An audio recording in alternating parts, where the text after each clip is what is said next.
confirmands, students, friends, proud families and parents and teachers, Mazel Tov.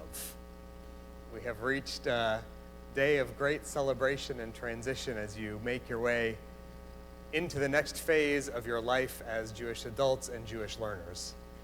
So I want to share a few thoughts with you this evening that are close to my heart and close to the heart of this congregation as we prepare to offer you God's blessing before the commanding presence of the open ark.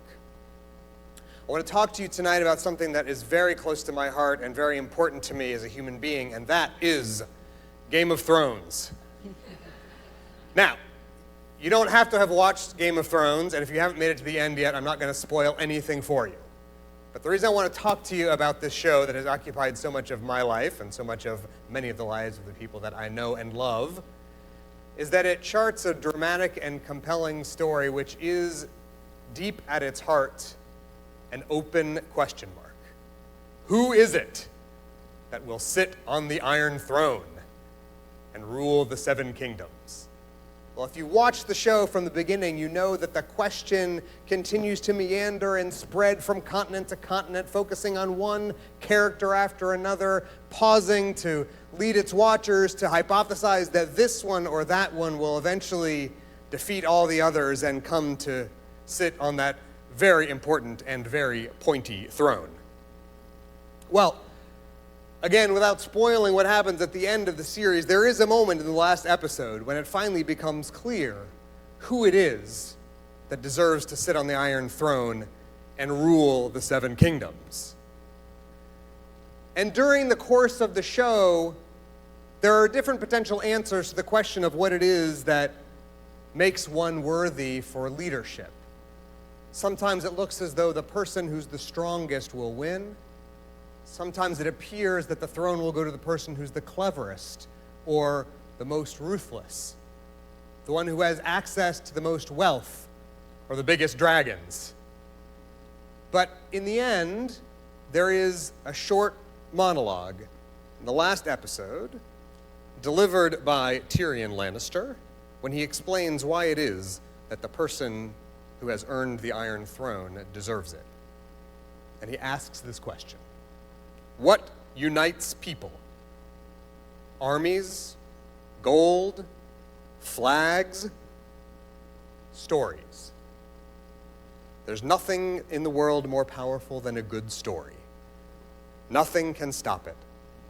No enemy can defeat it.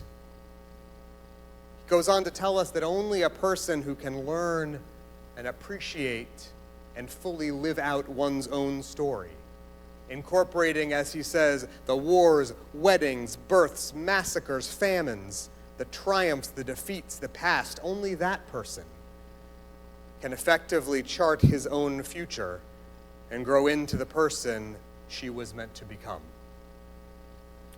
So, why do I bring this up today? First of all, it's a great show.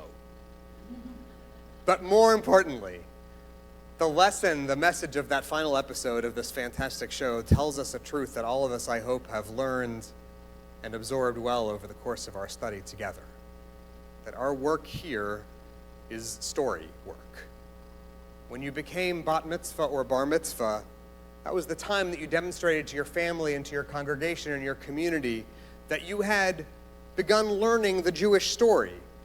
You learned the history and the lessons of Jewish life. You had begun absorbing the virtues and the values of Jewish existence.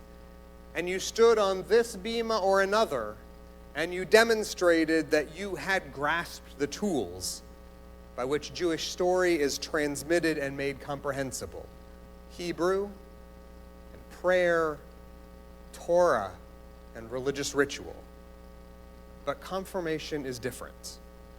You don't make it to this bima unless you've already learned to grasp and manipulate those tools. If bar mitzvah or bat mitzvah was the time that you first take ownership of those tools, confirmation is when you accept and acknowledge the responsibility of your role in helping write the Jewish story. You are no longer passive recipients, students whose only job it is to absorb and regurgitate. you are now creators, all of you. Crafters and creators and inventors and innovators of a Jewish story that began with Abraham and Sarah and which will continue past the lives of everyone in the sanctuary into a future many, many years beyond us all.